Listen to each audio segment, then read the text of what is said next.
Memória.doc, pela TV Assembleia, a imagem da cidadania. Hoje nós estamos conversando com esse patuense, querido amigo, escritor, jurista, doutor Flávio Sátiro Fernandes. Doutor Flávio, nós falávamos sobre a Constituinte e o senhor falava sobre o problema daqui da Paraíba, da eleição do João Fernandes. Um momento difícil na época para o governo Tarcísio Buriti. Eu lembro muito bem, eu dirigia a Rádio Tabajara na época, eu sei o quanto o governo Buriti sofreu com aquela Assembleia Legislativa daquele período, mas eu queria que o senhor desse continuidade. A eleito João Fernandes, surgiram muitos problemas para a vida do governo do Estado, né? Ah, sem dúvida, né? O primeiro problema, que mexeu muito com o governador, né, foi que ele comunicou ter recebido um convite do presidente José Sarney para ocupar um lugar no Supremo Tribunal Federal. Né? E então ele viu que só podia, mesmo tomou assim o problema, né, de só ir para o Supremo se elegesse uma pessoa que ele considerasse capaz de substituí-lo, né, de governar a Paraíba, né? E citou dois nomes que ele considerava, né, com competência para exercer o governo. O economista Celso Furtado e o general Reinaldo Almeida. Né?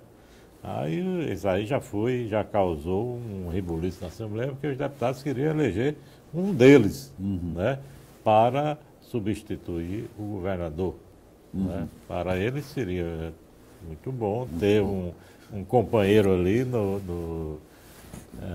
transferido para o Poder Executivo, né? E com poderes para, digamos assim, atender a todos. Nessa época, se Buriti deixasse, então a Paraíba ficaria sem governador e sem vice-governador.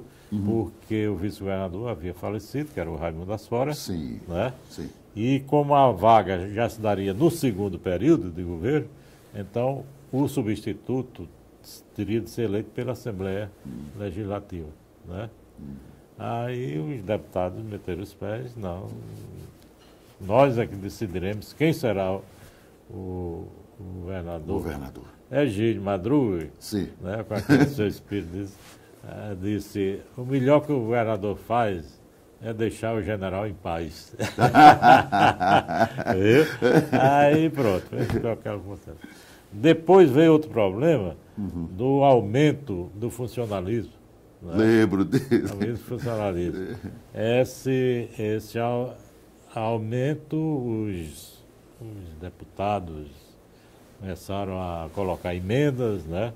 A encher o projeto de emendas, de tal modo que no final resultou o projeto ser aprovado nessas condições e o governador vetar, porque considerando as emendas inconstitucionais, considerando as emendas incompatíveis, né, com as possibilidades financeiras do Estado. Então, né, voltou. Outro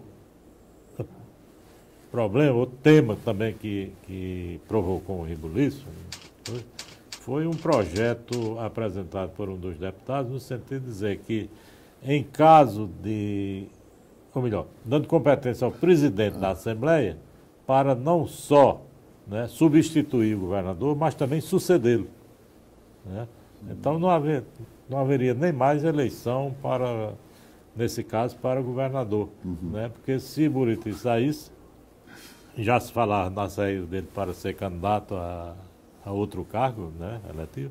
Se ele saísse, então quem assumiria definitivamente no lugar dele seria o presidente da Assembleia. Bom, então tudo isso, todas essas questões, elas foram, né, se refletindo no trabalho constituinte. Né?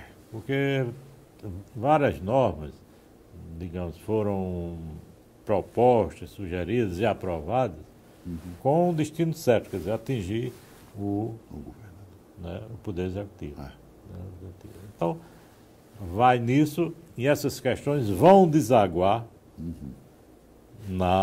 no ato de promulgação, na sessão de promulgação. Por quê? porque o governador e o presidente do Tribunal de Justiça se negaram a comparecer a esse ato de promulgação da Constituição. Quer dizer, esse ato, normalmente, ele é um ato em que os chefes de poderes juram, né, prestam juramento, compromisso de manter e defender a Constituição. Doutor Flávio, o seu livro esgotou, mas o senhor está mandando imprimir mais livros aí, porque o pessoal deve estar procurando, né? Estou entrando em contato com a editora de Belo Horizonte, que me fez prazer. Agora, eu estou com outro. Sim.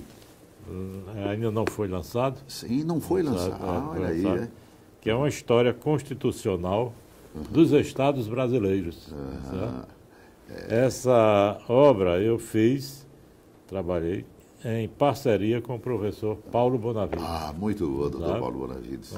Estou vendo aí uma data para fazer o lançamento deste livro. Vamos mostrar aqui ao telespectador. Vamos trabalhar aqui a 4 mãos e 2 grandes cabeças. Olha aí. Quantos livros no total? Quantos trabalhos assim? Tem o aspecto jurídico também, outros trabalhos jurídicos, né? Uns 10. Uns 10. Tá vendo? Eu estou aqui ao lado de uma das grandes inteligências dessa Paraíba. Doutor Flávio, eu só quero dizer uma coisa, que o tempo aqui, na verdade, infelizmente é pouco para nós conversarmos pelo tudo que o senhor já fez, pela cultura, não apenas jurídica, mas da história da Paraíba. Dizer muito obrigado e afirmar nesse momento aos telespectadores que nós não estamos satisfeitos, vamos trazê-lo de volta para que a gente possa conversar mais sobre também a sua história, porque a sua história é rica no fazer desse trabalho, nesse seu discurso diversificado de assuntos tantos.